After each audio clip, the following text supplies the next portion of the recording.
para ulama itu menjadikan keikhlasan itu nomor satu, kemudian dia tidak mengharapkan surga. Jadi yang dimaksud tidak mengharapkan surga itu bukan ini, tapi dia mencari ridho Allah, ikhlasnya semata-mata karena Allah gitu ya maksudnya. Ya seperti apa yang disampaikan sufi, ahli sufi yang dari perempuan itu siapa namanya? Robiah Al-Adawiyah. Jadi Robiah Al-Adawiyah itu pernah mengatakan bahwa ya Allah, kalau aku melakukan ini karena mengharapkan surgamu, maka janganlah engkau beri, atau karena takut nerakamu maka masukkanlah. Sebenarnya itu adalah bentuk sayangnya pada Allah. Jadi setelah proses mengharapkan surga, proses takut akan neraka, maka proses berikutnya adalah mencintai Allah. Jadi kita itu pada akhirnya kita itu bersyukur. Jadi syukur itu puncak yang paling tinggi ya. Jadi kalau orang itu melakukan dakwah, melakukan kewajiban-kewajiban, meninggalkan larangan itu karena syukur pada Allah, itu sudah puncaknya puncak kepada Allah. Ya. Jadi jangan salah paham, karena orang sekarang banyak yang salah paham, ya. Jadi pada saat ketika manusia itu masuk surganya Allah dan kemudian dia melihat keagungan Allah, maka seluruh kenikmatan itu tidak ada apa-apanya dibanding melihat Allah. Dan ketika kita mengharapkan mahabbah, cinta pada Allah, kemudian Allah mencintai kita, maka Allah akan menutupi aib kita, Allah akan memaafkan segala kesalahan kita, dan kita dimasukkan ke surga Allah karena kasih sayangnya, bukan karena amal kita. Kalau amal kita itu boleh jadi banyak tapi nggak diterima karena ada riya, karena ada pamrih, karena ada sombong. Ya seperti begini loh, saya pernah ceritakan bukan pernah ya. Saya pernah melakukan hal yang besar tetapi tidak besar. Jadi misalnya kalau Pak Udin misalnya nginep di Hotel Hilton yang tarifnya mahal, itu bisa karena Pak Udin punya duit banyak. Kalau saya enggak, saya bisa di Hilton atau di hotel besar karena bukan duit banyak, karena saya kenal sama orang pemilik hotel itu. Ya. Jadi kalau orang pergi naik haji, umroh, keliling dunia itu dengan duitnya itu mah biasa karena punya duit.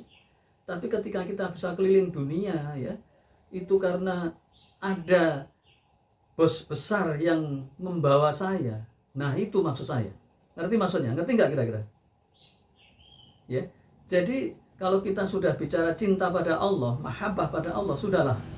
Maka ketika amal kita itu yang diterima ya, kelihatannya banyak tapi yang diterima sedikit, maka Allah akan mengampuni dan akan memasukkan surganya dengan kasih sayangnya gitu ya. Kasih sayang itu nomor satu dibanding amal. Makanya Allah melarang kita mengandalkan amal kita. Kita disuruh beramal yang keras banyak, tetapi yang baik, tetapi kita dilarang menyandarkan pada amal kita. Baik, itu ya. Terakhir, mungkin ada yang tanyakan karena sudah jam 7. Silakan kalau ada yang tanyakan.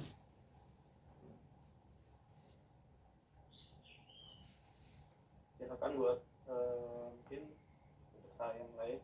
Pak Dayat mungkin, Pak Angga ada yang mau ditanyain.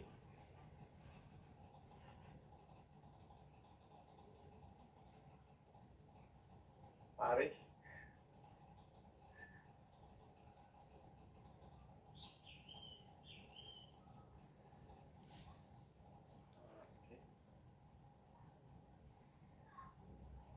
Ada lagi ya?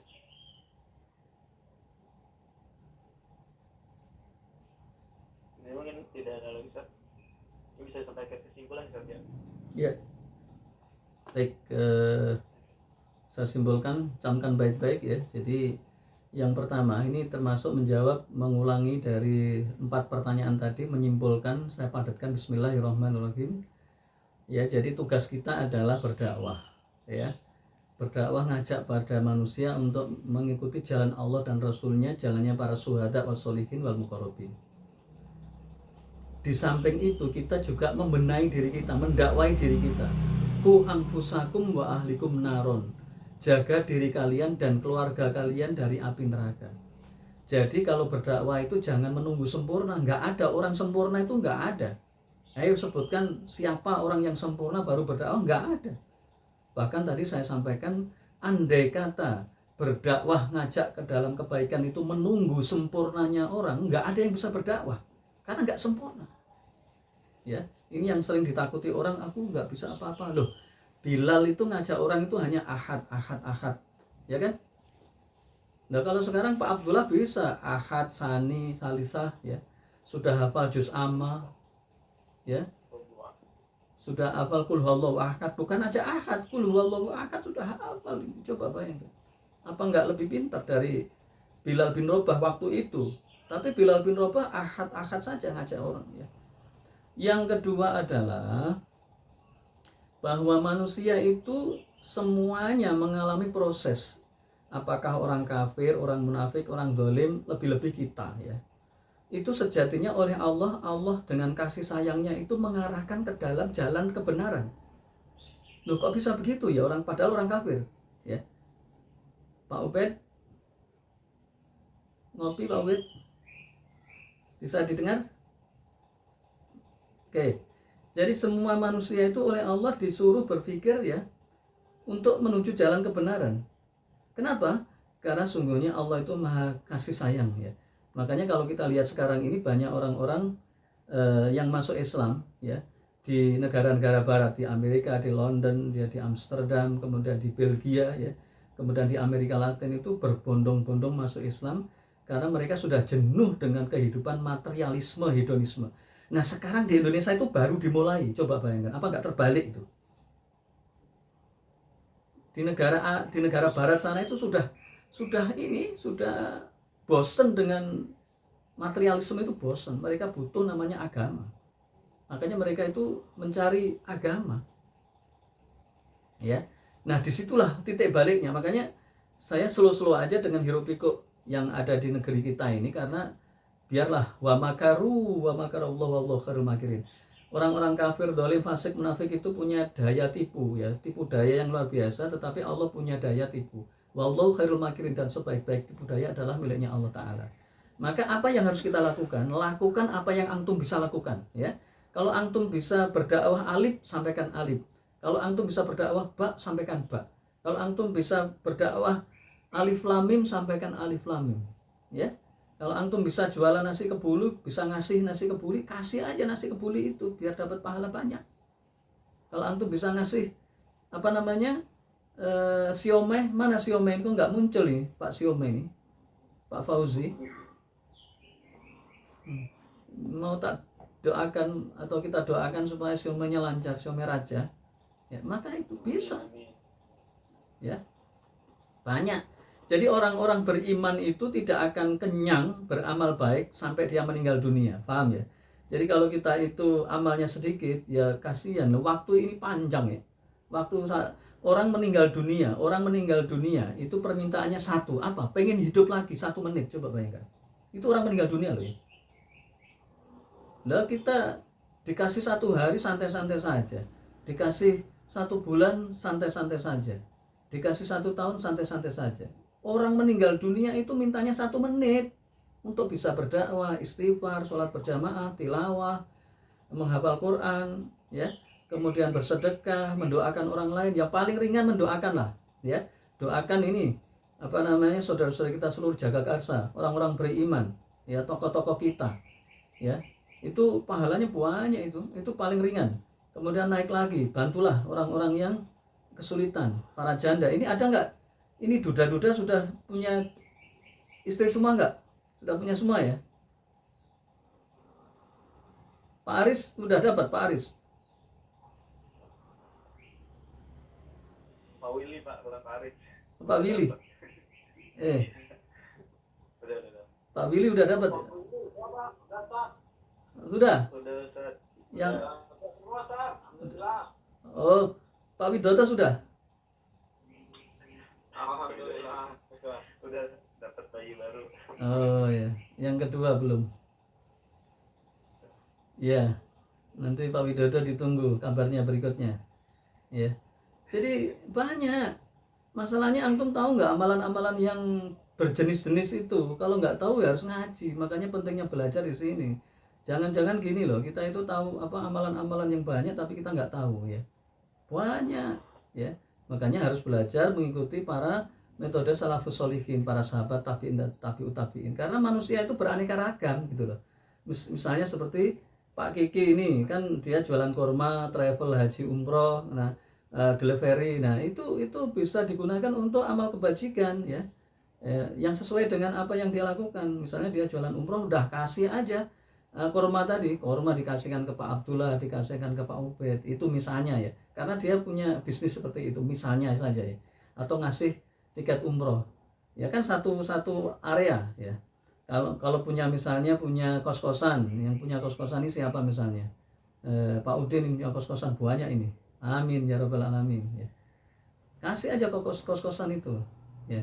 Kalau Pak Panja punya hukum ini, Pak Panja punya hukum ini, ya bela itu orang-orang yang tertindas ya, orang-orang yang nggak punya duit, mereka bermasalah, nggak bisa bayar pengacara, gratis nanti duitnya cari orang lain gitu loh, banyak ya. Itu namanya ta'awun. Saya punya muridnya ini kalau nggak salah seniornya Pak Panca ini pengacara terkenal ini, namanya Zulhaidir Abdul Karim ya, itu murid saya itu ya, pasti tahu lah Pak Panca ya. Itu pernah saya datangi ke rumahnya di Bekasi. Ngapain kamu? Saya lagi ngurusi orang-orang yang nggak punya duit ketika di PHK sepihak oleh perusahaan besar. Oh begitu ya? Iya.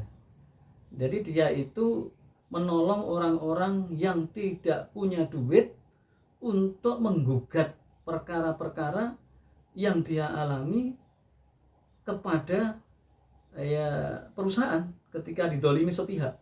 Nah itu pahala besar itu ya. Makanya nanti yang kita bicarakan kemarin dengan Pak Panca itu salah satunya. Jadi nanti Pak Panca fokus kepada orang-orang yang terdolimi. Dan perkara duit itu kita nyari cara lain ya. Misalnya teman-temannya Pak Panca ini kan bos-bos itu, ditakut-takuti dengan neraka aja ya, memang harus, ini bukan untuk main-main. Orang-orang bos-bos itu kan nggak pernah baca ayat neraka kan. Jangankan bayat neraka, ayat surga aja nggak pernah dibaca.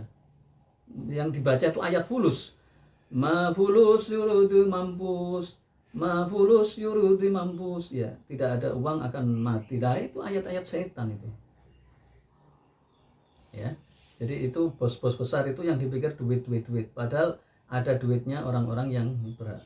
Nah terakhir, maka ketika kita sudah menuju kesempurnaan ya, jadi begini ya, ketika orang itu ngaji terus, maka Allah kasih yang namanya ilmu, dan ilmulah yang akan mengarahkan dia ke dalam jalan yang benar.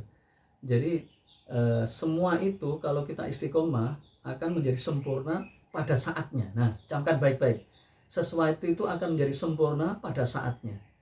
Jadi matahari pada sekarang jam 7 ini, jangan diharapkan matahari itu seperti jam 1 siang, jangan, itu salah Anda. Nanti pada saat jam 1 siang matahari itu akan pas ada di tengah atas kita, atau agak condong ya kalau jam 1 ya, kalau jam 11 di atas kita. Nah semua itu ada waktunya. Ketika kita diuji ujian seperti ini, jangan berharap semua itu selesai, nggak bisa.